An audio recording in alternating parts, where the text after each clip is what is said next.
میرا سوال یہ ہے، کیا بیوی کی زکوٰۃ شوہر ادا کر سکتا ہے؟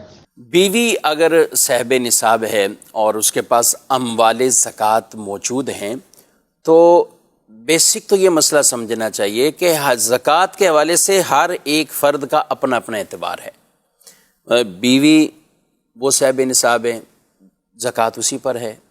اچھا، والدہ ہیں، گھر میں والد ہیں، یہ خود شوہر ہیں اور بھائی ہیں، دیگر گھر کے اندر خواتین ہیں۔ کیونکہ کچھ لوگ تو اولاً یہ غلطی اس طرح کی سمجھ رہے ہوتے ہیں کہ اگر کچھ بیوی کے پاس ہے، کچھ ماں کے پاس ہے، بھائی کے پاس ہے، سب کو ملا کر تو گویا کہ سب مل کر صاحب نصاب بن رہے ہوتے ہیں اور اس کی زکوٰۃ ادا کر رہے ہوتے ہیں۔ تو زکوٰۃ کے جو نصاب کا اعتبار ہے وہ سب کا الگ الگ دیکھا جائے گا، مشترکہ اس طرح سب کو ملا کر وہ ایک صاحب نصاب نہیں بنایا جاتا۔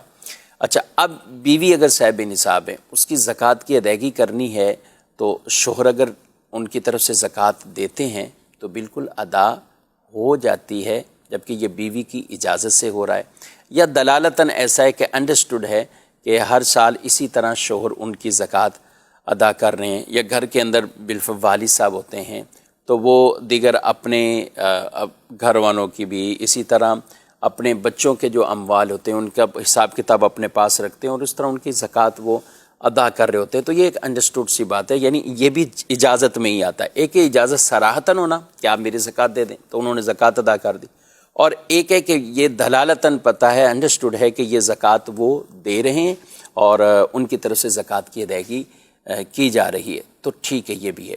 لیکن بیسک فرض کس پر ہے؟ یہ بیوی پر یا جس کے پاس وہ اموال ہیں اس پر یہ لازم ہے۔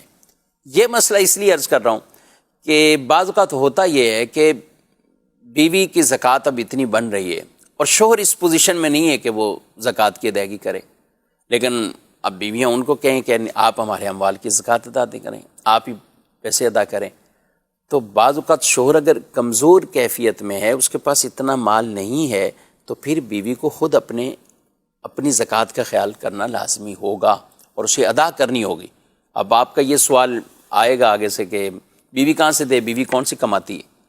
تو دیکھیں، اگر بیوی کے پاس اموال زکوٰۃ اور یہ نصاب اس طرح یہ موجود ہے تو پھر ان کو زکوٰۃ تو ادا کرنی ہوگی، چاہے وہ ان سونے کی زکوٰۃ سونے کے ذریعے سے کرتے ہیں، چاہے وہ پیسہ کسی سے قرض لے کر اس کو زکوٰۃ کے اندر ادا کرتے ہیں، یا اپنا سامان کچھ بیچ کر وہ زکوٰۃ ادا کرتے ہیں۔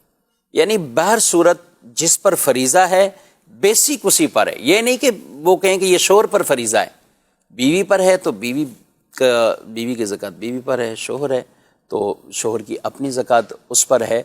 تو اس لیے سب کا اولاً الگ الگ دیکھا بھی جائے، اور ساتھ اس میں یہ چیز بھی دیکھ لی جائے کہ زکوٰۃ بیسک جو ہے وہ کس پر بنتی ہے، کس نے ادا کرنی ہے۔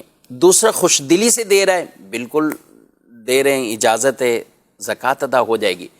مگر اب وہاں ہمارے پاس کچھ ایسے مسائل آتے ہیں، اس لیے میں عرض کر رہا ہوں کہ کچھ شوہر ایسے ہوتے ہیں کہ وہ کمزور ہیں، مالی طور پہ کمزور ہیں، بیوی اپنے میکے سے یا شادی کے موقع پہ زیورات ہیں، کئی ایسی چیزیں اس کے پاس موجود ہیں، اور شوہر کہتا ہے میری اتنی سیلری ہی نہیں ہے کہ میں زکوٰۃ ادا کروں، میرے پاس اتنی پیمنٹ ہی نہیں ہے، اتنے معاملات نہیں ہے میرے کہ میں زکوٰۃ ادا کروں۔ تو گناہ گار کون ہوتا ہے؟ پوچھ رہے ہوتے ہیں۔ تو گناہ گار ظاہر ہے جو صاحب نصاب ہے، جس کی ملکیت میں ہے، تو اس کی زکوٰۃ ادا نہ کرنے کی وجہ سے وہ خود گناہ گار ہوگا۔ بیوی کی زکوٰۃ اگر ادا نہیں ہوئی تو شوہر کو نہیں کہیں گے کہ وہ گناہ گار ہو چکا ہے، نہیں، یہاں پر اگر صاحب نصاب بیوی ہے تو بیوی کو اپنی زکوٰۃ کی ضرور فکر کرنی ہے۔ میں پھر بھی عرض کر دوں کہ دے رہے شوہر، دیتے ہوئے آ رہے ہیں، اجازت ہے، انڈرسٹوڈ ہے، یہ سب صورتوں میں زکوٰۃ ادا ہو جائے گی۔ لیکن اختلاف جب ہو جائے اور جب یہ معاملہ آ جائے کہ میرے پاس پیسے ہی نہیں، میں کہاں سے زکوٰۃ ادا کروں، اور بیوی کے پاس اموال موجود ہے، تو اب بیوی کو خود اپنے طور پر اس مال کی زکوٰۃ ادا کرنی ہے۔